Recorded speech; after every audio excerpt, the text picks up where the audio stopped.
کسی شے سے شدید نفرت، یہ بھی در حقیقت ایک جہاد ہے اس کے خلاف. پھر جہاد باللسان، اس کے خلاف زبان کھولنا، یہ جہاد کا اگلا درجہ ہے. پھر جہاد بالید، ہاتھ سے، طاقت سے، قوت کے ساتھ اس کے خلاف کوئی کوشش کرنا. حضور نے فرمایا کہ مجھ سے پہلے اللہ نے کسی نبی کو اس کی امت کی طرف مبعوث نہیں کیا مگر یہ کہ کچھ نہ کچھ اس کے صحابی، کچھ نہ کچھ حواری ہوتے تھے. لیکن بعد میں ایسے ناخلف لوگ آ جاتے تھے جو کہتے وہ تھے جو کرتے نہیں تھے، اور کرتے وہ تھے جس کا انہیں حکم نہیں ہوا. یفعلون ما لا یؤمرون ویقولون ما لا یفعلون فمن جاہدہم بیدہ فہو مومن. تو جو ایسے لوگوں کے خلاف جہاد کرے گا اپنے ہاتھ سے، طاقت سے، وہ مومن ہوگا. ومن جاہدہم بلسانہ فہو مومن، اور جو ایسے لوگوں کے خلاف جہاد کرے گا زبان سے، وہ مومن ہوگا. ومن جاہدہم بقلبہ فہو مومن، اور جو اپنے دل سے جہاد کرے گا یعنی شدید نفرت رکھے گا ان سے، وہ مومن ہوگا. وَلَيْسَ وَرَاءَ ذَلِكَ مِنَ الْإِيمَانِ حَبَّةُ خَرْدَلٍ، اس کے بعد تو ایمان رائی کے دانے کے برابر بھی نہیں. تو انہو یراکم ہوا ما قبیلہ من حیث لا ترونہم، وہ تو تمہیں وہاں سے تاکتے ہیں، وہاں سے حملہ آور ہوتے ہیں. نہ صرف وہ شیطان لعین ابلیس، بلکہ یہ کہ اس کا جو لاؤ لشکر ہے اور اس کے جو ایجنٹ تمہارے ساتھ لگا دیے گئے ہیں، جہاں وہ تم پر حملہ آور ہوتے ہیں جہاں سے تم انہیں نہیں دیکھتے. اور ایک اور حدیث میں آیا ان الشیطان یجری من الانسان مجری الدم، شیطان تو انسان کے وجود میں سرایت کر جاتا ہے جیسے کہ خون گردش کرتا ہے. بہرحال یہ دوسرا ہے. ابھی یہ پہلی منزل کے 3 چھوٹی منزلیں ہیں. پہلی منزل خود اللہ کا بندہ بننے کے لیے جہاد، خود احکام شریعت کا پابند ہونے کے لیے جہاد. جہاد سب سے پہلے اپنے نفس کے خلاف. ای الجہاد افضل یا رسول اللہ ان تجاہد نفسک فی طاعت اللہ.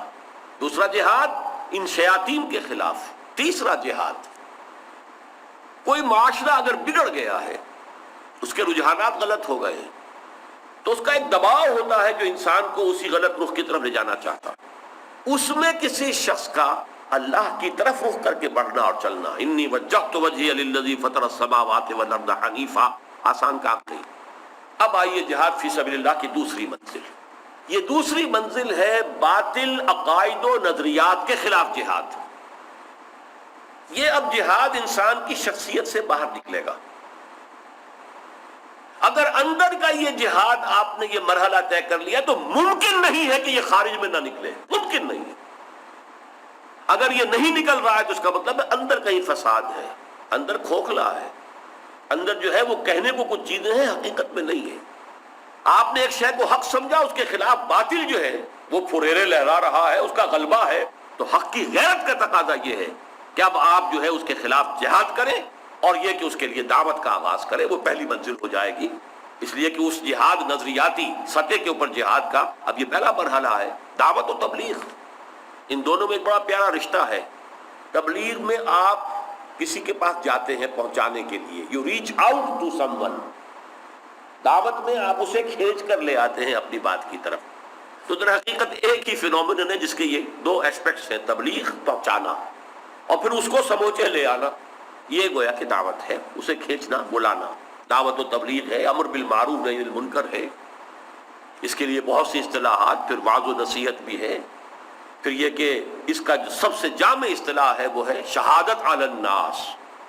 اس حد تک دعوت کا حق ادا کر دینا، اس حد تک تبلیغ کا حق ادا کر دینا کہ قیامت کے دن کھڑے ہو کر گواہی دے سکو کہ اللہ ہم نے تیرا پیغام اس تک پہنچا دیا. یہ ہے وہ ذمہ داری جو اس امت مسلمہ پر نبوت کے ختم ہونے کے بعد، یہ آیات آپ نے آج سنی ہیں، ان اللہ یصطفی من الملائکۃ رسلا ومن الناس. اللہ تعالیٰ پسند کر لیتا ہے فرشتوں میں سے بھی اپنے ایلچی اور پیغام پر، انسانوں میں سے بھی. ایک رسول، ان کے پاس اللہ کا پیغام فرشتے کے ذریعے آ گیا، انہوں نے پہنچا دیا، لوگ بھول گئے. پھر اور رسول، ان کے پاس پھر پیغام آ گیا اب فرشتے کے ذریعے سے. ایک رسول ملک، ایک رسول بشر، یہ چین چلتی آئی. یہاں آ کر محمد رسول اللہ آخری، جبرائیل رسول ملک اور محمد رسول بشر صلی اللہ علیہ وسلم. جبرائیل نے لیا اللہ سے، پہنچایا محمد کو. محمد نے لیا جبرائیل سے علیہ الصلوۃ والسلام، پہنچایا امت کو. اب امت کے ذمے لگا، اب تمہیں پہنچانا ہے پوری نوع انسانی تک. یہ ہے شہادت علی الناس کی ذمہ داری جس کے لیے اس امت کی تشکیل ہوئی ہے، چنانچہ اسی آیت میں آپ نے دیکھا سورہ حج میں کہ پہلے فرمایا اللہ یستفی من الملائکۃ رسلا ومن الناس، اللہ پسند کر لیتا ہے اپنے فرشتوں میں سے بھی ایلچی اور انسانوں میں سے بھی، اور آخری آیت میں فرمایا جاہدوا فی اللہ حق جہادہ ھو اجتباکم، تمہیں بھی چن لیا ہے اس نے بحیثیت امت۔ پہلے رسالت کی دو کڑیاں تھیں، رسول ملک رسول بشر، اب تیسری کڑی ہے یہ امت محمد صلی اللہ علیہ وسلم، تا قیام قیامت رسالت کی یہ تیسری کڑی ہے جو لگ گئی ہے، پوری نوع انسانی تک اسی طریقے سے شہادت علی الناس کا فریضہ ادا کرنا۔ چنانچہ اسی آیت میں آخر میں آ گیا لِيَكُونَ الرَّسُولُ شَهِيدًا عَلَيْكُمْ وَتَكُونُوا شُهَدَاءَ عَلَى النَّاسِ، اور پھر اس کو کھل کر جو بیان کیا گیا کہ امت کی تاسیس کی غرض و غایت ہی یہ ہے، وَكَذَلِكَ جَعَلْنَاكُمْ أُمَّةً وَسَطًا لِتَكُونُوا شُهَدَاءَ عَلَى النَّاسِ وَيَكُونَ الرَّسُولُ عَلَيْكُمْ شَهِيدًا۔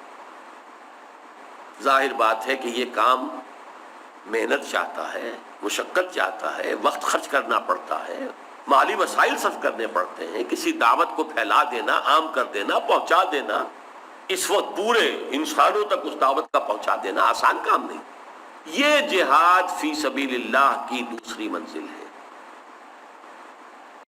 سورۃ النحل کی آیت ادعو الی سبیل ربک بالحکمۃ والموعظۃ الحسنۃ وجادلھم باللتی احسن ان ربک هو اعلم بمن ضل عن سبیلہ وهو اعلم بالمہتدین۔ یہ سوسائٹی کے اندر تین طبقات کی نشاندہی کی ہے، بہت اہم ہے یہ۔ لوگوں نے دعوت و تبلیغ کو بڑا آسان کام سمجھا ہوا ہے، لوگ آسان سمجھتے ہیں مسلمان ہونا، اور پھر یہ دعوت و تبلیغ تو گویا کہ بہت ہی آسان کام ہے، تقریر کی، ادھر ادھر کی باتیں کی اور کچھ قصے کہانیاں، وما علینا الا البلاغ، گویا کہ بس ہم نے اپنی ذمہ داری جو ہے وہ بلاغ کی، وہ ہم نے ادا کر دی۔ یہ بلاغ و تبلیغ جو ہے اس کے تقاضوں میں سر فہرست ہے دعوت بالحکمہ، حکمت کے ساتھ، دانائی کے ساتھ۔ اب دانائی کو بھی لوگوں نے سمجھا ہے حکمت عملی، یعنی حکمت تبلیغ جسے کہتے ہیں، ذرا آدمی کو دیکھو، آدمی کی نفسیات کو دیکھو، مناسب وقت تلاش کرو، یہ اپنی جگہ ہے، اس کی نفی نہیں۔ اصل شے جو یہاں پر ہے وہ موعظۃ الحسنہ کے مقابلے میں آ رہا ہے، بالحکمہ، دلیل کے ساتھ، برہان کے ساتھ، آرگیومنٹس کے ساتھ۔ اس لیے کہ جب قرآن اپنے مخالفین سے مانگتا ہے قُلْ هَاتُوا بُرْهَانَكُمْ إِن كُنتُمْ صَادِقِينَ، تو مخالفین کو بھی حق حاصل ہے کہ وہ مانگے کہ برہان لاؤ، دلیل لاؤ، ہمارے اعتراضات کا جواب دو، ان کا توڑ فراہم کرو۔ اس حوالے سے نوٹ کر لیجئے، انسانی معاشرے کے اندر اس کا ایک برین ٹرسٹ کہلاتا ہے، ان کا انٹیلیجنسیا، انٹلیکچوئل ایلیٹ، اصطلاحات مختلف ہیں، ایک طبقہ ہے، وہ سوچنے سمجھنے والوں کا ہے، وہ طے کرتے ہیں کس چیز کا فروغ ہونا ہے، کس چیز کو روک دینا ہے، کدھر بڑھنا ہے، کدھر سے پیچھے ہٹ جانا ہے۔ یہ سارا معاملہ جو ہے طے ہوتا ہے وہاں، وہ برین ٹرسٹ جو ہے، وہ جو انٹیلیجنسیا ہے، انٹلیکچوئل ایلیٹ ہے، وہ طے کرتے ہیں۔ اور پورا جو ہمارا قوم کا معاشرے کا معاملہ ہے وہ جیسے کہ ہاتھ اور پاؤں ہیں، وہی نعرے زبان پر آ جائیں گے، وہی جو ہے حرکت شروع ہو جائے گی، وہی سارے ہنگامے جو ہیں شروع ہو جائیں گے، لیکن فیصلہ کسی اور جگہ ہوا تھا۔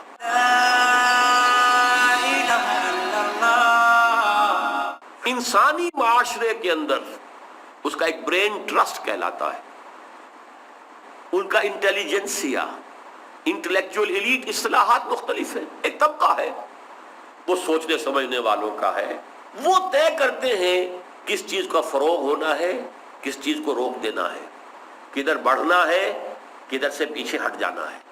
یہ سارا معاملہ جو ہے طے ہوتا ہے وہاں، وہ برین ٹرسٹ جو ہے، وہ جو انٹیلیجنسیا ہے، انٹلیکچوئل ایلیٹ ہے، وہ طے کرتے ہیں۔ اور پورا جو ہمارا قوم کا معاشرے کا معاملہ ہے وہ جیسے کہ ہاتھ اور پاؤں ہیں، وہی نعرے زبان پر آ جائیں گے، وہی جو ہے حرکت شروع ہو جائے گی، وہی سارے ہنگامے جو ہیں شروع ہو جائیں گے، لیکن فیصلہ کسی اور جگہ ہوا تھا۔ بہرحال اس کے لیے ظاہر بات ہے کہ واعظ و نصیحت مؤثر نہیں ہے، اور ان کا یہ دماغ حجاب ہے، آپ ان کے دل تک، you can't reach their hearts, اس لیے کہ بیریئر ہے، ان کے نظریات جو ہے وہ ایک بیریئر کی شکل میں ہے، آپ ان کے دل تک رسائی حاصل نہیں کر سکتے۔ پہلے اس بیریئر کو پیئرس کرنا ہوگا، اسے توڑنا ہوگا، اس کے اندر سے گزرنا ہوگا۔ اس کے لیے ضرورت ہے ان لوگوں کی جو اسی لیول پر بات کر سکے، ان نظریات سے کما حقہ واقف ہو، پھر ان پر تنقید کر سکیں، تنقید بھی ویلڈ ہو، معقول ہو، منطقی ہو، مدلل ہو، ظاہر بات ہے وہاں فتویٰ کام نہیں کرے گا، یہ حرام ہے یہ چیز، ٹھیک ہے بھائی حرام اور حال کو اپنے پاس رکھو، یہ قرآن نے فیصلہ کیا، تم قرآن کو مانتے ہو، ہمارے تو یہ دلائل ہیں، ان کا جواب دو۔ جب تک یہ کام نہیں ہوتا آپ اس انٹیلیجنسیا کو قائل نہیں کر سکتے، اور جب تک کہ اس انٹیلیجنسیا میں ایک مضبوط نیوکلیس، 100% تو چینج نہیں ہوا کرتا، 100% تو پوری قوم چینج نہیں ہوا کرتی، لیکن یہ کہ ایک مضبوط نیوکلیس جب تک کہ اس انٹیلیجنسیا کے اندر ایسا پیدا نہ ہو جائے جو علی وجہ البصیرت اللہ پر اور آخرت پر اور نبوت و رسالت پر یقین رکھتا ہو، جسے پورا شرح صدر حاصل ہو اسلام پر، وہ پھر دعوت دے اور وہ ان کے نظریات کی نفی کرے۔ گویا کہ امام غزالی اگر انہوں نے تحافۃ الفلاسفہ لکھی، یا امام ابن تیمیہ نے اگر الرد علی المنطقیین لکھی، تو اس کا کوئی وزن تھا، لیکن پہلے غزالی بننا پڑے گا نا، پہلے ابن تیمیہ تک کے مقام تک پہنچ رسائی حاصل کرنی ہوگی۔ یہ لائف لانگ سٹرگل ہے۔ دنیا کے جو بڑے شاندار کیریئرز ہیں، تنخواہیں مل رہی ہیں، یہ مراعات حاصل ہوتی ہیں، ان سب کو چھوڑ کر فکر انسانی کا تجزیہ، فکر انسانی کی تاریخ کا جائزہ، موجودہ فکر کا صغرا کبرا، اس کے اندر کہاں خرابی پیدا ہوئی ہے، ٹیڑھ کہاں آئی ہے۔ ظاہر بات ہے باطل محض تو کوئی بھی نہیں ہے، باطل محض کا تو کوئی وجود ہی نہیں ہے۔ باطل ہمیشہ حق کی کسی جز کو لے کر اس پر اپنا تانا بانا بنتا ہے، باطل میں صلابت ہے ہی نہیں، وہ کھڑا رہ ہی نہیں سکتا، وہ تو کوئی نہ کوئی حق کا جز لیتا ہے اور اس کے اوپر ردے اپنے چڑھاتا ہے باطل کے، اس کے بل پر وہ اپنا وجود جو ہے برقرار رکھتا ہے۔ آپ کو اس میں تجزیہ کرنا پڑے گا، اس میں حق کتنا ہے، باطل کتنا ہے، صحیح کتنا ہے، غلط کتنا ہے، علی وجہ البصیرت، جس کو کہ حضور نے فرمایا، بلکہ حضور سے اللہ نے فرمایا، قل ھذہ سبیلی ادعو الی اللہ علی بصیرۃ انا ومن اتبعنی، اے نبی کہہ دیجئے لوگوں یہ میرا راستہ ہے، میں اللہ کی طرف بلا رہا ہوں، لیکن میں اندھیرے میں ٹامے کوئیاں نہیں مار رہا ہوں، علی وجہ البصیرت۔ یہ علی وجہ البصیرت ایمان حاصل کرنا کوئی آسان کام تو نہیں، پھر اس بصیرت، اس کی روشنی میں پھر ان تمام علوم اور افکار کا تجزیہ کرنا آسان کام تو نہیں۔ جیسا کہ میں نے عرض کیا لائف لانگ پروسیس ہے، اپنے آپ کو لگا دینا پڑے گا، کھپا دینا پڑے گا۔ ویسے بھی دنیاوی مثالیں بھی ہمارے سامنے ہیں، جب مارکس کتاب لکھ رہا تھا داس کیپیٹل تو اسے فاقے آ رہے تھے، کریٹو ورک دنیا میں ہوا ہے تو فاقوں کے ساتھ ہوا ہے، یہ نہیں ہے یہ جو بڑے اعلیٰ ریسرچ ادارے ہوتے ہیں، تنخواہیں مل رہی ہیں، وہاں کوئی کریٹو ورک نہیں ہوا کرتا، تحقیقی کام ہو جاتے ہیں، کوئی پرانا مخطوطہ لیا اور اس کی ایڈیٹنگ کر دی، تخریج کر دی، ڈاکٹریٹ لے لی، اللہ نہ خیر چلا۔ کریٹو ورک، تخلیقی کام تو فاقے کر کے ہوئے، دنیا میں جہاں بھی ہوئے اسی طریقے سے ہوئے۔ یہ ہے اس کی بلند ترین منزل، ادعو الی سبیل ربک بالحکمہ۔ لیکن اس کے بعد نمبر 2 ہے عوام الناس۔ ان عوام الناس جن کے ذہن جو ہے خالی سلیٹس کے مانند ہیں، کلین سلیٹس، آپ جو چاہے لکھ دیں، ان کے دماغوں میں کوئی خناس نہیں، انہیں پتہ ہی نہیں ڈارون کس بلا کا نام ہے، اور یہ کہ فرائڈ کس چڑیا کا نام تھا، اور مارکس جو ہے وہ کس بلا کا، انہیں کچھ پتہ نہیں۔ ان کے لیے تو یہ ہے کہ از دل خیزت بر دل ریزت، جو بات آپ کہیں گے اگر آپ کے دل سے نکلی ہے، دل سے نکلی ہو، صرف آپ کے دماغ سے نہ نکلی ہو، دل سے نکلی، اگر وہ آپ کے دل سے نکلی ہوئی بات ہے، چاہے ٹوٹی پھوٹی زبان میں ہو، چاہے آپ اس کے اندر جو ہے کوئی مرصع اور مسجع زبان استعمال نہ کر سکے، کوئی بات نہیں، دل سے ہو، خلوص کے ساتھ، وہ دل سے بات نکلے، دل پر جا اترے گی۔ از دل خیزت بر دل ریزت۔ اس کے لیے دوسرا تقاضا پھر یہ ہے کہ آپ جس چیز کی دعوت دے رہے خود اس کا ایک نمونہ ہوں۔ وَمَنْ أَحْسَنُ قَوْلًا مِّمَّنْ دَعَا إِلَى اللَّهِ وَعَمِلَ صَالِحًا وَقَالَ إِنَّنِي مِنَ الْمُسْلِمِينَ۔ اور اپنی شخصیت کو جو ہے اس کے اوپر جو تھرسٹ کرنے کی کوشش نہ کیجیے، اس کے اوپر جو ہے اپنی شخصیت کا بوجھ ڈالنے کی کوشش نہ کیجیے، بلکہ یہ کہ آپ کے میں بھی ایک مسلمان ہوں، ادنا مسلمان ہوں، اننی من المسلمین۔ یہ دعوت جو ہے بالموعظۃ الحسنہ، یہ ہے عوام الناس کے لیے، اور یہ مؤثر ہے، اس کے بہت فائدہ ہے۔ اگرچہ جب تک وہ اس انٹیلیجنسیا کے اندر، انٹلیکچوئل ایلیٹ میں، اس برین ٹرسٹ میں جب تک ایک مضبوط نیوکلیس نہیں بنے گا، اس وقت تک معاشرہ بحثیت مجموعی اس میں کوئی تبدیلی نہیں آئے گی۔ تیسرے درجے میں آیا ہے وَجَادِلْهُمْ بِالَّتِي أَحْسَنُ، اور جھگڑو ان سے مگر بڑے عمدہ طریقے سے۔ قرآن مجید میں جدال باللتی ہی احسن، اور یہ جدال کن کے خلاف؟ ظاہر بات ہے کہ آپ کے معاشرے میں آپ ہی تو نہیں ہیں، دیکھتا کہ ایک تم ہی استاد نہیں ہو غالب، آخر یہاں عیسائی مشنریز بھی ہیں، کام کر رہے ہیں، قادیانی مبلغین بھی ہیں، کام کر رہے ہیں، بہائی بھی ہیں، اندر ہی اندر ان کے مراکز ہیں، کام کر رہے ہیں۔ اب ان کے ساتھ جو ہے مجادلہ کرنا پڑتا ہے، لیکن یہ تمام جو تینوں مراحل میں نے بیان کیے ہیں، ظاہر ہے اس کے لیے محنت کرنی پڑے گی۔ پہلے علم خود حاصل ہو تو آپ پہنچائیں گے، انشراح صدر آپ کو حاصل ہو اسلام پر، تبھی تو آپ اسلام کی دعوت دیں گے۔ ایمان علی وجہ البصیرت آپ کو حاصل ہوگا تب آپ کسی کو ایمان کی طرف بلا سکیں گے۔ لہذا اس کے لیے محنت، اس کے لیے کوشش، اس کے لیے جد و جہد، اس کے لیے تیاری کرنا، علم حاصل کرنا۔ جب تک علم سے مسلح نہ ہوگا یہ دعوت و تبلیغ کا کام کیسے ہوگا؟ اور وہ تینوں لیول ذہن میں رکھیے، ان کے لیے محنت اور جد و جہد۔ عام جو ہے سرمن لیول پر، موعظۃ الحسنہ کے لیول پر بھی وقت تو لگے گا نا، آپ کو جانا تو پڑے گا، اپنی کوشش تو جد و جہد تو کرنی ہوگی۔ یہ جہاد کی دوسری منزل ہے، لیکن پھر 3 سٹیجز میں یہ بھی ہے، 3 جمع 3 6 ہو چکی ہیں، لیکن میں نے انہیں منزلیں 2 ہی قرار دیا۔ پہلی منزل خود عبادت رب کے لیے، خود اللہ کی بندگی کے لیے، خود اسلام پر کاربند ہونے کے لیے نفس سے جہاد، شیطان اور اس کی غیر مرئی جو قوتیں ہیں شر کی، ان کے خلاف جہاد، بگڑے ہوئے معاشرے کے خلاف جہاد۔ پھر نظریاتی سطح پر باطل نظریات و عقائد کے خلاف جہاد، بالحکمہ نمبر 1، بالموعظۃ الحسنہ نمبر 2، اور بالجدال الحسنہ نمبر 3۔ ان دونوں منزلوں کے لیے 2 چیزیں نوٹ کر لیجئے۔ ان دونوں منزلوں پر جہاد کے لیے ہتھیار صرف ایک ہے، وہ قرآن ہے۔ نفس کے خلاف جہاد کے لیے بھی آپ کے ہاتھ میں تلوار قرآن ہے۔ اگر شیطان سرایت کر سکتا ہے آپ کے وجود میں، قرآن مجید بھی آپ کے وجود میں سرایت کر جائے گا۔ زہر اگر لوکل ہے تو لوکلائز ٹریٹمنٹ ہی کفایت کرے گا، زہر جسم میں پھیل گیا ہے تو آپ کو وہ تریاق چاہیے جو پورے جسم کے اندر وہ بھی پھیل سکے، وہ قرآن ہے۔ چنانچہ علامہ اقبال نے جس خوبصورتی سے اس کو کہا ہے، کشتن ابلیس کار مشکل است، ابلیس کو قتل کر دینا، مار دینا، اس شیطان کو ختم کر دینا مشکل کام ہے۔ زاں کہ او گم اندر اعماق دل است، وہ تو دل کی گہرائیوں میں جا کے بیٹھ جاتا ہے۔ اب ظاہر بات ہے کہ پورا دوران خون تو دل ہی کی وجہ سے ہے نا، تو جیسے خون گردش کرتا ہے تو گویا کہ وہ دل کے اندر بیٹھا ہوا، وہاں اس کا ڈیرا ہے۔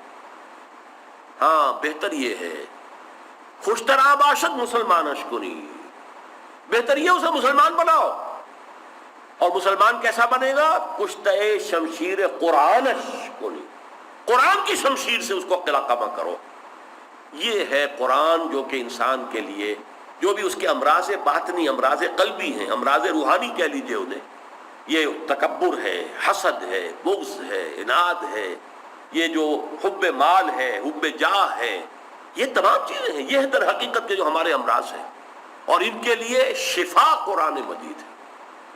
سورہ یونس کی وہ 2 آیتیں، یا ایھا الناس قد جاءتکم موعظۃ من ربکم وشفاء لما فی الصدور، یہ جو آیا ہے قرآن تمہارے پاس، یہ موعظہ بھی ہے تمہارے رب کی طرف سے، نصیحت بھی ہے، اور شفا ہے، علاج ہے، دوا ہے ان تمام امراض کی جو تمہارے اندر ہوتی ہیں، تمہارے دلوں کے جو روگ ہیں ان کا علاج بھی یہی ہے۔ تو ظاہر بات ہے کہ پہلے جہاد، اس کے لیے بھی شیطان کے خلاف بھی تلوار قرآن، اپنے نفس کے خلاف بھی تلوار قرآن۔ دوسرا جہاد ظاہر بات ہے حکمت کا منبع اور سرچشمہ بھی قرآن ہے، اس کی گہرائیوں میں، اس کی حکمت کی گہرائیوں میں آپ غور و خوض کیجئے، اس کے اندر غواصی کیجئے، غوطہ زنی کیجئے۔ قرآن میں ہو غوطہ زن ہے مرد مسلمان، وہ حکمت قرآنی، اس حوالے سے حکمت کا منبع بھی قرآن ہے۔ نمبر 2 موعظہ حسنہ قرآن ہے۔ نمبر 3 سارا مواد بنیادی جو ہے جدال کے لیے، مشرکین کے خلاف جدال، ملحدین کے خلاف جہاد، مادہ پرستوں کے خلاف جہاد، اس کے لیے دلائل قرآن میں موجود۔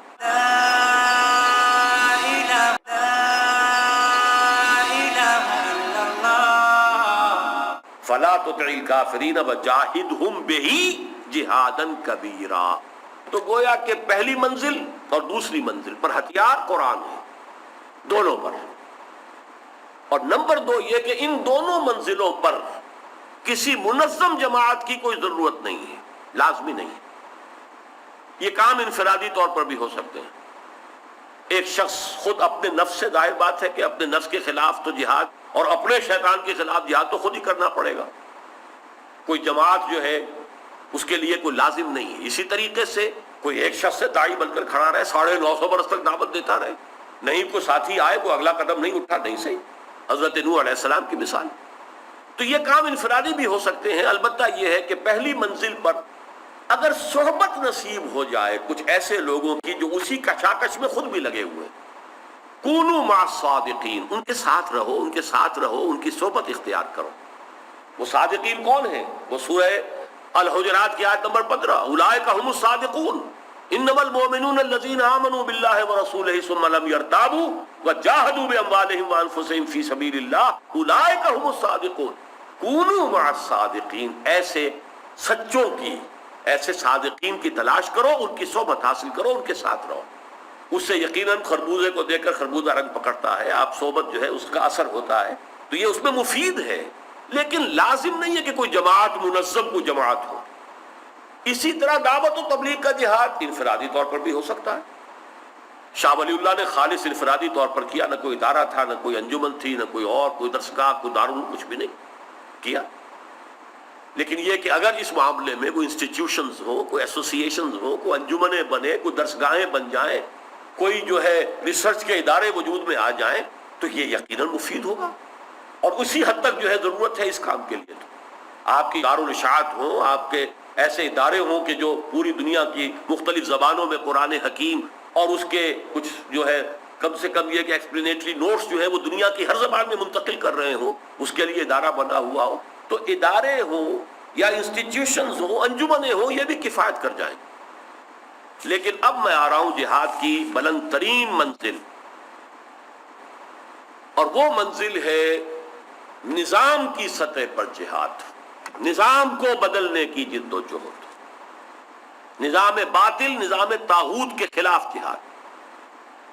اس کے لیے اصطلاحات جو قرآن مجید میں ہے، وَرَبَّكَ فَكَبِّرْ، اپنے رب کی کبریائی کا نظام قائم کرو، تکبیر کرو اپنے رب کی، رب کو بڑا کرو۔ رب بڑا ہے لیکن بڑائی اس کی مانی نہیں جا رہی۔ وَرَبَّكَ فَكَبِّرْ، اور یہ سورہ مدثر کی جو ابتدائی 3 آیات ہیں ان میں ابتدا وہ دوسری منزل جو ہے اس کا ذکر ہے، اور پھر تیسری یا ایھا المدثر قم فانذر، دعوت کے آغاز انذار سے، وَرَبَّكَ فَكَبِّرْ، اور اپنے رب کی کبریائی قائم کرو، رب کو بڑا کرو، اس کی بڑائی منواؤ۔ اسی طرح ان اقیموا الدین ولا تتفرقوا فیہ، سورہ شورى میں آیا، تو تکبیر رب کہہ لیں، اقامت دین کہہ لیں، یا 3 مرتبہ جو حضور کا مقصد بعثت بیان ہوا، هو الذی ارسل رسولہ بالہدی ودین الحق لیظہرہ علی الدین کلہ، اللہ کا وہ دین حق جو دے کر بھیجے گئے محمد، اسے غالب کریں تمام ادیان پر، تمام نظام ہائے زندگی پر، غلبہ دین۔ نمبر 4 جیسے کہ فرمایا گیا وَقَاتِلُوهُمْ حَتَّى لَا تَكُونَ فِتْنَةٌ وَيَكُونَ الدِّينُ كُلُّهُ لِلَّهِ۔ یہ قتال کی آخری منزل جو ہے، کہاں تک یہ قتال جائے گا؟ جب تک کہ دین، نظام کل کا کل اللہ کے تابع نہ ہو جائے، اللہ کے حکم کے تابع، وَيَكُونَ الدِّينُ كُلُّهُ لِلَّهِ۔ تو اسی طریقے سے اصطلاحات، بلکہ اس میں جو اہم ترین میں سمجھتا ہوں بعض اعتبارات سے، وہ بائبل کی اصطلاح ہے، وہ جو ان کی لارڈس پریئر ہے، Thy kingdom come, Thy will be done on earth as it is in heavens۔ اے رب تیری حکومت ہو، اے رب تیری ہی مرضی پوری ہو، جیسے وہ آسمانوں میں پوری ہو رہی ہے زمین پر بھی پوری ہو۔ یہ ہے kingdom of heaven on earth, kingdom of heaven is at hand. حضرت عیسیٰ علیہ السلام کا یہ جملہ بار بار، ریپینٹ، توبہ کرو، for the kingdom of heaven is at hand, اس لیے کہ وہ آسمانی بادشاہت آیا چاہتی ہے۔ اشارہ تھا محمد رسول اللہ کی طرف صلی اللہ علیہ وسلم، وہ آسمانی بادشاہت قائم ہوئی ہے محمد رسول اللہ کے ذریعے سے۔ بہرحال اس کے لیے اصطلاحات تو بے شمار ہیں، لیکن یہاں میں اس کی 3 منزلوں کو بیان کرنے سے پہلے جو اس کی شرطیں لازم ہیں، کیونکہ پہلی 2 منزلوں کے بعد میں نے کہا کہ ان دونوں منزلوں پر اصل ہتھیار قرآن ہے، جاہدہم بہ جہادا کبیرا، اور ان دونوں کے لیے کسی منظم جماعت کا ہونا لازمی نہیں ہے، لیکن اس منزل کے لیے لازم ہے ایک ایسی منظم جماعت وجود میں آئے جو اس دعوت کی بنیاد پر قائم ہوئی ہو۔ یہ نہیں کہ کوئی ایک قومی بنیاد پر کوئی ایک گروہ ہے آ گیا ہے۔ اب جو ظاہر بات ہے مسلمان اقوام ہیں، قومی سطح پر کوئی جد و جہد ہو رہی ہے اس کی وجہ سے جمع ہو جائے، نہیں، جو اس دعوت بندگی رب کی بنیاد پر، جو اس شہادت علی الناس کی بنیاد پر جو لوگ شعوری طور پر اسے قبول کر کے آئیں، ان پر مشتمل ایک منظم جماعت کا ہونا ضروری ہے۔ اس تیسری منزل یہ اس کے لیے شرط لازم ہے، جیسے نماز کے لیے وضو شرط ہے، ایسے ہی اس تیسری منزل کے جہاد کے لیے، اسے اقامت دین کا جہاد کہیں، اسے اسلامی انقلاب کا جہاد کہیں، اسے غلبہ دین کی جد و جہد کہیں، اس کے لیے شرط لازم ہے ایک منظم جماعت ایسے لوگوں کی جنہوں نے اسلام کو، ایمان کو شعوری طور پر قبول کیا ہو، جو اپنے نفس سے جہاد کی منزل جو ہے وہ سر کر کے آئے ہوں، اپنے نفس کو تابع کر چکے ہوں اللہ اور اس کے رسول کے احکام کے، ایسے لوگ جمع ہوں ایک منظم جماعت کی شکل میں، یہ شرط لازم ہے۔ یہ اگر شرط پوری نہیں ہوتی تو پھر وہ جہاد فی سبیل اللہ کی منزل نہیں۔ ہو سکتا ہے وہ جہاد فی سبیل الحریہ ہو جسے نام دے دیا گیا جہاد فی سبیل اللہ کا، وہ کسی اور نوعیت کا جہاد ہو جس کو کوئی نام دے دیا گیا ہو جہاد فی سبیل اللہ کا، جیسا کہ میں شروع میں عرض کر چکا ہوں۔ اور یہاں میں وہ حدیث آپ کو سنا دینا چاہتا ہوں اس موضوع پر، ضربہ سنام جو ہے اس موضوع پر حضرت حارث اشعری رضی اللہ تعالیٰ عنہ سے روایت، حضور نے فرمایا انی آمرکم بخمس، مسلمانوں میں تمہیں 5 باتوں کا حکم دے کر جا رہا ہوں، اللہ امرنی بہن، یہ 2 کتابوں میں ہے یہ حدیث، مسند ابن حنبل میں بھی ہے اور جامع ترمذی میں بھی، ایک جگہ پر یہ اضافی الفاظ ہیں اللہ امرنی بہن، میں تمہیں 5 باتوں کا حکم دیتا ہوں، اللہ نے مجھے ان کا حکم دیا ہے، بالجماعت والسمع والطاعت والہجرت والجہاد فی سبیل اللہ، یہ 5 ارکان ہیں اقامت دین کے، یہ تیسری منزل کے 5 ارکان ہیں، نوٹ کر لیجئے۔ جماعت، اور جماعت بھی ڈیلی ڈالی نہیں، کوئی ایسوسیشن نہیں، کوئی انجمن نہیں، کوئی موب نہیں، نہیں، جماعت سب اطاعت والی جماعت، وہ ڈسپلن کے لسن اینڈ اوبے، سب اطاعت، اور یہ جماعت ہوگی جو ہجرت اور جہاد کے مراحل طے کرے گی۔ اور ہجرت کے ضمن میں بھی پوچھا گیا ای الہجرت افضل یا رسول اللہ، فرمایا ان تہجر ما کرہ ربک، ہجرت کہاں سے شروع ہوئی؟ افضل ترین بنیادی ہجرت کیا ہے؟ افضل کون سی ہجرت ہے؟ کہ تم ہر اس چیز کو چھوڑ دو جو اللہ کو پسند نہیں۔ افضل الجہاد ان تجاہد نفسک فی طاعت اللہ، دونوں کو دیکھیں گے تو جڑ گئے، یہ تو نفی اور اثبات ایک ہی شے کی ہے۔ ہر اس شے کو چھوڑ دینا جو اللہ کو ناپسند ہے، اپنے نفس کو اللہ کے حکم کے تابع بنانا ہے، تو ایک ہی شے ہے، ایک ہی تصویر کے 2 رخ ہیں، ہجرت اور جہاد۔ حرام شے کو چھوڑ دینا یہ جو ہے ہجرت ہے، اور اپنے نفس کو پھر اس بات کے لیے تیار کرنا کہ وہ حرام کو چھوڑے، مجبور کرے، اسے مجبور کرنا، یہ جہاد ہے نفس کے خلاف۔ تو یہ جڑ میں دونوں مل جاتے ہیں۔ ٹاپ پر جا کر ہجرت کیا ہے؟ جب یہ جہاد تیسری منزل کا جہاد بھی آخری منزل میں پہنچتا ہے، اس کی بھی 3 سٹیجز ہیں، اس وقت پھر یہ ہے کہ اپنا گھر بار فیملی سب کو چھوڑ کر کسی ایک جگہ پر آ جانا۔ یہ ہجرت مدینہ جو ہے یہ فرض تھی، جنہوں نے نہیں کیا انہیں منافق قرار دیا گیا، ان کے کوئی حقوق مسلمانوں پر نہیں رہے۔ ما لکم من ولایۃ من شیء حتی یہاجروا، جب تک ہجرت نہیں کرتے مسلمانوں تمہارا ان سے کوئی تعلق نہیں، ان کے کوئی حقوق تم پر نہیں، ان کی کوئی ذمہ داریاں تم پر نہیں، یہ ہجرت لازم۔ اور پھر آخری منزل قتال، یہ جہاد کی آخری منزل آئے گی۔ اوپر جا کر یہ ذرا سے ایک دوسرے سے مختلف ہو جائیں گے، لیکن ہیں وہاں بھی جڑے ہوئے، لیکن در حقیقت یہ دونوں ہجرت و جہاد ایک ہی پروسیس، ایک ہی فنومینن کے 2 اسپیکٹس ہیں۔ ان دونوں کو کرنے کے لیے ایک جماعت چاہیے جو منظم ہو۔ حرام شے کو چھوڑ دینا یہ جو ہے ہجرت ہے، اور اپنے نفس کو پھر اس بات کے لیے تیار کرنا کہ وہ حرام کو چھوڑے، مجبور کرے، اسے مجبور کرنا، یہ جہاد ہے نفس کے خلاف۔ تو یہ جڑ میں دونوں مل جاتے ہیں۔ ٹاپ پر جا کر ہجرت کیا ہے؟ جب یہ جہاد تیسری منزل کا جہاد بھی آخری منزل میں پہنچتا ہے، اس کی بھی 3 سٹیجز ہیں، اس وقت پھر یہ ہے کہ اپنا گھر بار فیملی سب کو چھوڑ کر کسی ایک جگہ پر آ جانا۔ یہ ہجرت مدینہ جو ہے یہ فرض تھی، جنہوں نے نہیں کیا انہیں منافق قرار دیا گیا، ان کے کوئی حقوق مسلمانوں پر نہیں رہے۔ ما لکم من ولایۃ من شیء حتی یہاجروا، جب تک ہجرت نہیں کرتے مسلمانوں تمہارا ان سے کوئی تعلق نہیں، ان کے کوئی حقوق تم پر نہیں، ان کی کوئی ذمہ داریاں تم پر نہیں، یہ ہجرت لازم۔ اور پھر آخری منزل قتال، یہ جہاد کی آخری منزل آئے گی۔ اوپر جا کر یہ ذرا سے ایک دوسرے سے مختلف ہو جائیں گے، لیکن ہیں وہاں بھی جڑے ہوئے، لیکن در حقیقت یہ دونوں ہجرت و جہاد ایک ہی پروسیس، ایک ہی فنومینن کے 2 اسپیکٹس ہیں۔ ان دونوں کو کرنے کے لیے ایک جماعت چاہیے جو منظم ہو. انی آمرکم بخمس اللہ امرنی بہن بالجماعت والسمع والطاعت والہجرۃ والجہاد فی سبیل اللہ. رواہ امام احمد والامام الترمذی رحمہم اللہ. اب اس میں جو تین ہیں سب سٹیجز کہہ لیجئے، تین درمیانی منزلیں، وہ جماعت جو میں نے عرض کیا کہ وہ اصل میں سٹارٹنگ پوائنٹ ہے اب اس جہاد کا. تیسری منزل کا جہاد وہ جماعت ہے جو اس منزل سے گزر کر آ چکی ہے، نفس کے خلاف جہاد کر کے اور اسے اللہ کا مطیع بنا چکی ہے، دعوت و تبلیغ کا حق ادا کر چکی ہے. وہ جماعت وہ اب انقلابی مرحلے کے لیے، اقامت دین کے لیے جب آغاز کرے گی تو پہلا مرحلہ ہوگا پیسو ریزسٹنس. ماحول ریٹیلیٹ کرے گا، وربل اور فزیکل پرسیکیوشن آئے گی. پاگل ہو گئے، دماغ خراب ہے، دیوانے ہیں. اور یہ بات آپ کو معلوم ہے کہ یہ ساری باتیں کہی گئی محمد رسول اللہ کے لیے صلی اللہ علیہ وسلم. مجنون، شاعر، ساحر، مسحور، اکتتبہ، ڈکٹیشن لے لیتے ہیں. ایک اجمی غلام گھر میں بند کیا ہوا ہے، اس سے ایک ڈکٹیشن لیتے ہیں، تورات اور انجیل کی باتیں اس سے سیکھتے ہیں اور ہم پہ آ کر دھوس جماتے ہیں کہ یہ اللہ کی طرف سے وحی آئی. ساری باتیں سننی پڑی.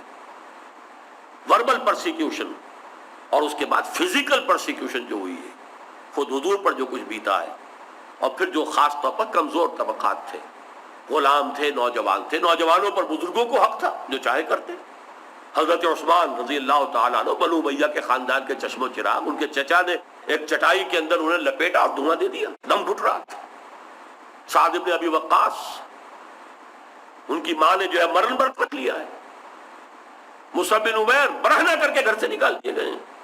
یہ جو کچھ ہو رہا ہے، اسی لیے حضرت عثمان نے اپنی زوجہ محترمہ حضور کی جو صاحبزادی تھی ان کے ساتھ ہجرت کی حبشہ کی طرف. غلاموں کا جو ہو رہا تھا معاملہ وہ سب کو معلوم ہے، میں اس کا ذکر نہیں کرنا چاہتا. لیکن اس دور میں حکم کیا تھا؟ کفو ایدیکم، نو ریٹیلیشن، ہاتھ روکے رکھو. اس لیے کہ you have to buy time, تمہیں ابھی وقت چاہیے. ابھی تم تھوڑے ہو، تمہارا بیس بڑا محدود ہے، لمیٹڈ بیس ہے. تم اگر اس حالت میں ریٹیلیٹ کرو گے، تم وائلنٹ ہو جاؤ گے تو کرش کر دیے جاؤ گے. ابھی میں پھر وہی الفاظ استعمال کر رہا ہوں، you have to buy time, تمہیں وقت چاہیے اور اس وقت کے لیے تم صبر کرو، ہاتھ بندے رکھو. ٹیک all persecution without any retaliation, جو بھی جبر کیا جائے، تمہارے ٹکڑے اڑا دیے جائیں، تمہیں زندہ بھون دیا جائے، کوئی اپنے دفاع میں بھی ہاتھ مت اٹھاؤ. یہ ہے پیسو ریزسٹنس. مکی دور میں 8 برس تک کم سے اپنے دفاع میں بھی ہاتھ مت اٹھاؤ. یہ ہے پیسو ریزسٹنس. مکی دور میں 8 برس تک کم سے کم یہ جاری رہا. اس لیے کہ میں نے 4 اس لیے نکال دیے کہ فزیکل پرسیکیوشن کا آغاز جو ہے وہ 4تھے سال سے ہوا ہے. 3 سال نکال دینے چاہیے. 9 برس تک یہی تھا. This was the order of the day. No retaliation whatsoever ایور. Take all persecution, hand folded, ہاتھ باندھے رکھو. یہ پہلا مرحلہ ہے. اور اس کا ایک سب سے بڑا فائدہ کیا ہوتا ہے کہ جو سائلنٹ میجورٹی ہوتی ہے معاشرے کی، اس کی ہمدردیاں جو ہیں وہ ان کی طرف آنی شروع ہو جاتی ہیں. بلال کو کیوں مارا امیہ ابن خلف نے؟ اس طرح مارا ہے. حیوانوں کو نہیں اس طرح مارا جاتا جیسے اس سے مارا. کیوں مارا ہے؟ کیا کہیں چوری کر لی کچھ؟ کیا کہیں کوئی اس کی بیٹی کی عزت پر ہاتھ ڈال دیا؟ کیا کیا تھا؟ کچھ نہیں. بس صرف یہ کہتا ہے اللہ کے سوا کوئی معبود نہیں، محمد اللہ کے رسول ہیں. اب آپ اندازہ کیجئے، وہ سائلنٹ میجورٹی سائلنٹ تو ہوتی ہے لیکن نہ ڈیف ہوتی ہے اور نہ بلائنڈ ہوتی ہے. ڈمب تو ہے، بول تو نہیں سکتی، ہمت نہیں ہے، جرت نہیں ہے کھڑے ہو کر ابو جہل کے سامنے یہ کہنے کیا کر رہے ہو، اور امیہ ابن خلف کا ہاتھ پکڑنے کی جرت نہیں ہے. سائلنٹ میجورٹی ہے، بول بھی نہیں سکتے، ہاتھ تو کیا پکڑیں گے. لیکن وہ بلائنڈ نہیں ہے، وہ ڈیف نہیں ہے، دیکھ رہے ہیں، سن رہے ہیں. نتیجہ کیا نکلتا ہے کہ ان کی ہمدردیاں جو ہیں وہ اندر ہی اندر، جو دلوں کو فتح کر لے وہی فاتح زمانہ.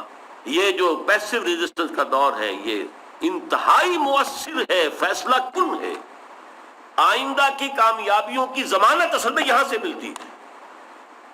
اگلی سٹیج آتی ہے پھر جب قیادت جو ہے اس جماعت کی یہ محسوس کرے، وہ انقلابی جماعت اس کی قیادت محسوس کرے. Now we are strong enough, اب ہم مضبوط ہیں، تعداد بھی ہماری کافی ہے، معتدبے ہے، تربیت بھی صحیح ہوئی ہے، انہوں نے اپنے نفس کو بھی قابو میں کیا ہے، ان کی نیتیں بالکل خالص ہو چکی ہیں، خالصۃ لوجہ اللہ، یدعون ربہم بالغداۃ والعشی یریدون وجہہ، ان کی کیفیت یہ بن گئی ہے، پھر منظم ہے، ڈسپلن ہے، سم و طاعت پر کاربند ہو چکے ہیں، بڑی سے بڑی قربانی دینے کے لیے تیار ہیں، جانیں دینے کے لیے تیار ہیں۔ تو اب یہ ہے کہ اقدام کیا جائے، آگے بڑھ کر اس نظام باطل کو چھیڑا جائے۔ اس چھیڑنے کے بہت سے طریقے ہو سکتے ہیں۔ حضور نے ان کی تجارتی شاہراہ جو تھی جس پر ان کے قافلے جاتے تھے انہیں تھریٹن کر دیا، پولیٹیکل آئسولیشن کا بندوبست کر دیا کہ مختلف قبائل جو تھے ان کے ساتھ آپ نے معاہدے شروع کر دیے، یا پہلے قریش کے حلیف تھے اب حضور کے حلیف ہو گئے، یا نیوٹرل ہو گئے کہ نہ ہم ان کا ساتھ دیں گے نہ آپ کا ساتھ دیں گے۔ چلیے ٹھیک ہے، دونوں کے نتیجے میں وہ پولیٹیکل انفلوئنس کا جو زون تھا حضور کا بڑھ رہا ہے اور قریش کا گھٹ رہا ہے۔ یہ سمجھتا ہوں میں کہ تنگ آمد بجنگ آمد ہوا ہے، یہ کہ جو پھر 1000 کا لشکر نکلا ہے مکے سے، یہ تنگ آمد بجنگ آمد ہے، انیشیٹ کیا حضور نے صلی اللہ علیہ وسلم۔ یہ اچھی طرح سمجھ لیجیے، یہ تو جہاد جو اللہ کے دین کو غالب کرنا چاہتے ہیں ان کا کام ہے نا، وہ باطل کو چھیڑیں گے، وہ باطل سے ٹکر لینا چاہتے ہیں، وہ اس درخت کو جڑ سے کھیڑنا چاہتے ہیں، اسے ہلانا شروع کریں گے تو اس کا امکان ہوگا کہ اسے اکھڑا جا سکے پودے کو، لہذا یہ ان کی طرف سے آغاز ہوتا ہے۔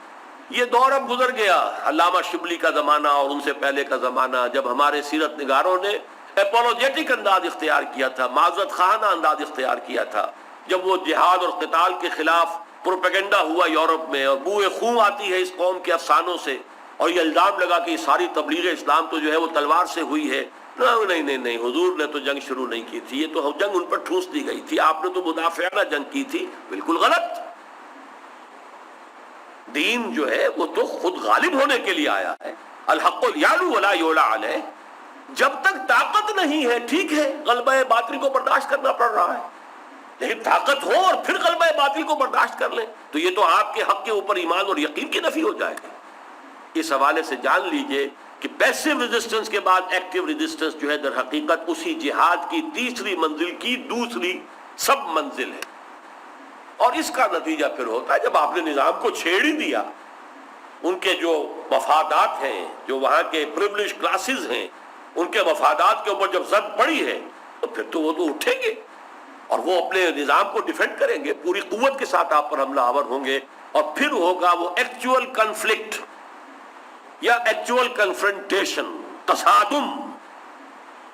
اس تصادم کی دو شکلیں ہو سکتی، ایک شکل وہ ہے جو ہمیں سیرت نبوی صلی اللہ علیہ وسلم میں نظر آتی، یہ تھا قتال فی سبیل اللہ، اب جنگ، قاتلوا فی سبیل اللہ الذین یقاتلونکم اذن للذین یقاتلون بانہم ظلموا قاتلوہم حتی لا تکون فتنۃ ویکون الدین للہ، اور پھر آخری بات قاتلوہم حتی لا یکون فتنۃ ویکون الدین کلہ للہ، کوئی استثناء نہ رہے، دین کل کا کل اللہ کے تابع ہو جائے، نظام پورا کا پورا اللہ کی حاکمیت کے تابع ہو جائے۔ اور اس میں پھر وہ مقام جو مقام محبوبیت ہے، ان اللہ یحب الذین یقاتلون فی سبیلہ صفا کانہم بنیان مرصوص، علامہ اقبال نے یہیں سے وہ اسلوب مستعار لیا ہے کہ محبت مجھے ان جوانوں سے ہے ستاروں پہ جو ڈالتے ہیں کمن۔ اللہ کو تو محبت اپنے ان بندوں سے ہے جو اس کی راہ میں جنگ کرتے ہیں صفے باندھ کر گویا کہ سیسا پھیلائی ہوئی دیوار۔ یہ مقام ہے بلند ترین مقام، جس کو اقبال نے کہا ہے کہ مقام بندگی دیگر مقام عاشقی دیگر، ز نوری سجدہ می خواہی ز خاکی بے شدہ خواہی، چنا خود را نگہ داری کے بائیں بے نیازی ہا، شہادت بر وجود خود ز خون دوستہ خواہی۔ اے اللہ، یہ مقام بندگی اور ہے اور مقام عاشقی اور ہے۔ عاشق وہ ہے اللہ کا عاشق جو اللہ کے دین کے غلبے کے لیے میدان میں آ گیا تن من دھن لے کر، اس کے اندر وہ غیرت ہے اللہ کے لیے، وہ محبت ہے اللہ کے لیے، کیسے دیکھے حق سمجھے اور حق کو مغلوب دیکھے اور زندہ رہے۔ حضرت ابوبکر نے جیسے کہا تھا ایبدل الدین وانا حی، کیا دین میں تغیر و تبدل کیا جائے گا جبکہ ابھی میں زندہ ہوں؟ میرے جیتے جی ایسا ہوگا؟ نہیں ہوگا۔ ان مانعین زکوٰۃ کے خلاف کوئی اور نہیں نکلے گا کہ قتال کے لیے میں تنہا نکلوں گا، یہ جذبہ ہے جو درکار ہے۔